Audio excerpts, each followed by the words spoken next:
Ladies and gentlemen, I'm honored to address this global gathering, especially at such a watershed moment in world affairs. I want to thank all our distinguished speakers, especially the members of the ROK National Assembly and the U.S. Congress, for your participation and leadership. Your joint cooperation is more important today than ever in shaping a clear strategic vision for the future of the Korean Peninsula. I also want to thank my good friend, Dr. Edwin Follner, for his lifelong work in championing the cause of freedom and his unwavering support for the vital U.S. ROK alliance.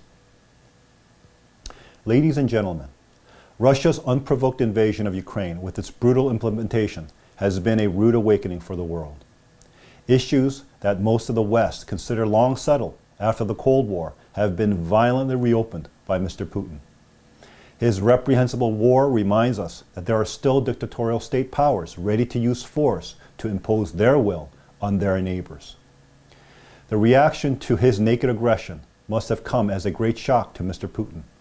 Instead of an overwhelming Ukrainian forces in the initial stages of the invasion, leading to the collapse of the Zelensky regime, his forces were met with a fierce united resistance all along their sectors of advance. From the streets of Kiev to the Donbass of eastern Ukraine, a massive movement of private citizens has heroically put their lives on the line to defend their country, their sovereignty, and their freedoms. The courage and determination of the Ukrainian people have jolted the wider public and nations out of their apathetic complacency. Compelling stories of ordinary citizens fighting back against this brutal onslaught have filled 24-hour cable news channels. Tech-savvy Ukrainians have joined the information battle, effectively using social media to alert the world to what is happening to their families, communities, and their nation. Broad support for the Ukrainian cause has pressed officials in many nations to take action. This international response has not been the weak, divided, rhetorically hot air that Putin must have expected. Instead, it has been resolute and unified, especially among NATO and European Union members. Together with the U.S. and global allies, they have imposed heavy sanctions on Russia and are providing massive amounts of arms and aid to Ukraine's resistance. Earlier this month, UK Prime Minister Boris Johnson, in a daring show of support, walked the streets of Kiev in solidarity with Ukrainian President Zelensky. He was followed by the leaders of Poland and the Baltic states, countries that have first-hand experience and knowledge of Russian control during the Soviet era. These leaders recognize that the Ukraine crisis is at its root about a clash of civilizational values. One of universal God-given freedom and rights versus that of statist totalitarianism. There are essential values that must be defended against aggression, and this has significant global implications. NATO Secretary General spelled this out at a recent meeting of NATO foreign ministers, also attended by representatives of South Korea, Japan, Australia, and New Zealand. Noting that China had joined Russia in questioning the right of nations to choose their own path, he underscored the need for democracies to stand together to protect their fundamental rights and values. China has, of course, been watching the situation closely. The price being exacted on Russia by Ukrainian resistance and international sanctions is likely to make China more cautious as it weighs the costs and benefits of imposing its will through military force, especially in Taiwan. Not surprisingly, North Korea test-launched ballistic missiles twice in the wake of Russian invasion, reminding the world, and especially South Korea, of its offensive capabilities. But this is just saber-rattling. The use of military force against South Korea is off the table in the current climate, as long as international support, and especially the U.S. alliance, remains strong. This is a critical juncture at which to demonstrate, without doubt, that such wars are unacceptable in the 21st century. To do so, the international community must be united and resolute in its response, and Ukraine must prevail. Such a decisive defense of freedom, human rights, and self-determination will have far-reaching implications, making it clear that these are not merely political positions nor national policy, but universal principles necessary for human flourishing and peace in this century. Free peoples and their nations everywhere must stand together to protect our fundamental freedoms, affirming that the rights of all people are endowed by God and not any government or regime. Ambitious authoritarian regimes seeking to expand their territories through military aggression must know clearly that they will face stiff international consequences and will not succeed in the long run. This will have significant geopolitical ramifications, and most immediately in Northeast Asia. The current division of the Korean Peninsula is rooted in unresolved issues from World War II and the Cold War. The 1919 Simul independence movement under Japanese colonial rule called for Korea to be united, independent, and free. Yet today, Korea remains divided and 25 million of its people lack basic freedoms and rights. That has brought untold suffering to the Korean people and insecurity to the region and to the world. The Ukrainian crisis is a rude awakening that should be a catalyst for a bold new approach and clear strategic thinking across the Korean Peninsula. That should begin with the people of South Korea who enjoy freedom but have become indifferent. Awakened and inspired by the Ukrainian example, they should actively engage in shaping the future of the whole Korean people. Likewise, the current circumstances are a striking reminder that the U.S. ROK alliance remains vitally important to preserve a free and independent Korean nation as a foundation for the ultimate transformation of the peninsula, the region, and world. This can be a watershed moment for Korea, unlike any other.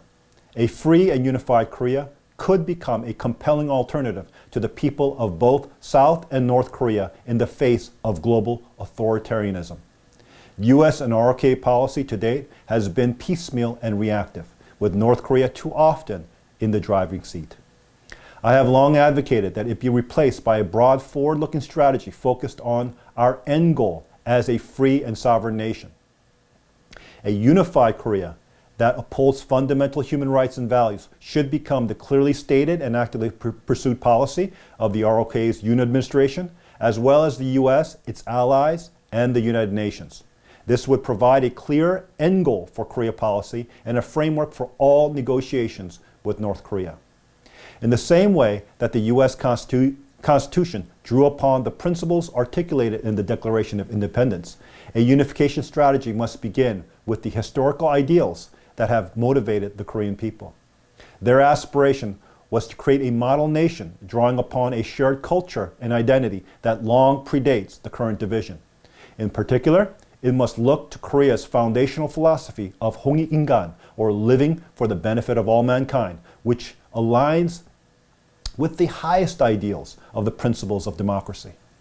I call this approach the Korean Dream and have explained it in my book of that name.